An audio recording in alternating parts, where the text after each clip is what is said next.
The one part of the wood is the history, that it's like when you are working with wood, you are working with the tradition of humanity. It's not just material, it's like stuff that has been there for tens of thousands of years. So it's like multifunctional. That's probably one of the biggest inspirations for me. You can use it for everything.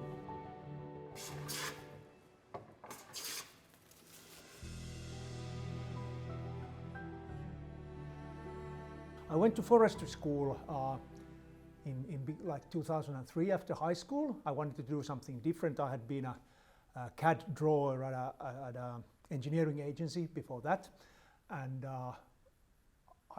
I wanted to do something else than sit in front of a screen.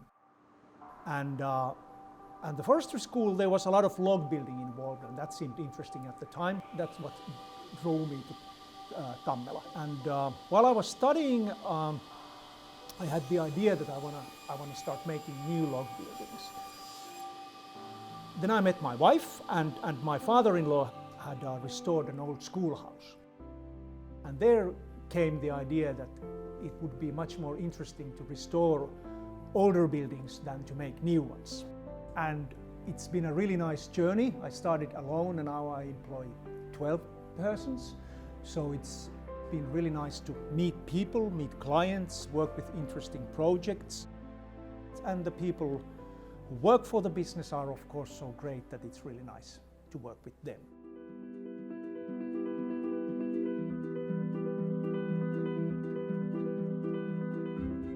When you are involved with the whole chain of a living tree, and then you go to the forest and you look at the trees and you're thinking like, okay, I need this and these kind of properties from the finished product. So then it's like, you look at the trees and you think that, okay, that one could be usable, or that one, and then you cut them down and then you dry them and all this stuff. I think it makes much more, how should I say, deeper the connection with the material than if you go to a lumberyard and buy stuff. My business owns some old growth forests in the very north of Lapland, because we want to have this as this kind of a sustainable storage of material. For example, next Monday I'm leaving for Enontekijö. I have a order from Museovirasto and Metsähallitus. They need certain type of wood, and the kind of wood they need, you can't get it from south of Finland. You need to go to the north because you need it to be extremely slowly grown. And then of course, like now we're talking about pine trees, you need to have lots of hardwood in it in order for it to be sustainable against decay.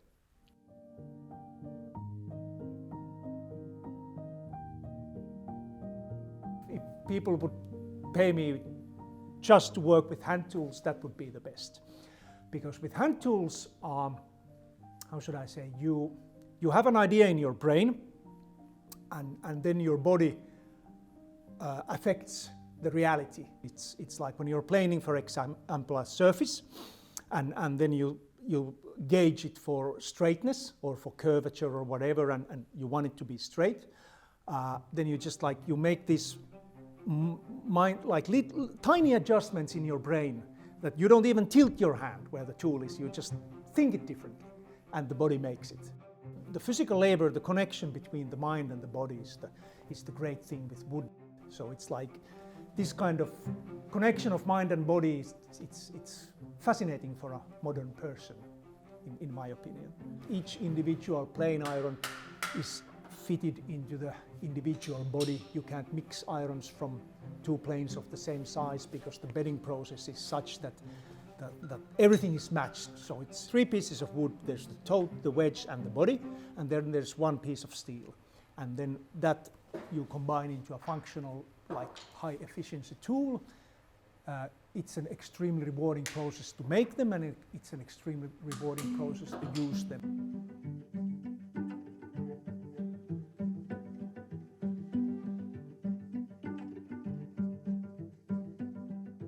But I have this goal in mind that within a few years I hope that I would have 1 day in a week for planes. Other days can be for running the restoration business. that would be also already quite a good thing. I want to set up the hammer in the old forge so we can start forging chisels. So they're really nice tools to work with, and I would be really happy if I could offer them for sale in the future, because I think there is a market, and you know, who wouldn't want to have their own like 12-ton board drop hammer working in an old forge? That's like everybody's dream, isn't it?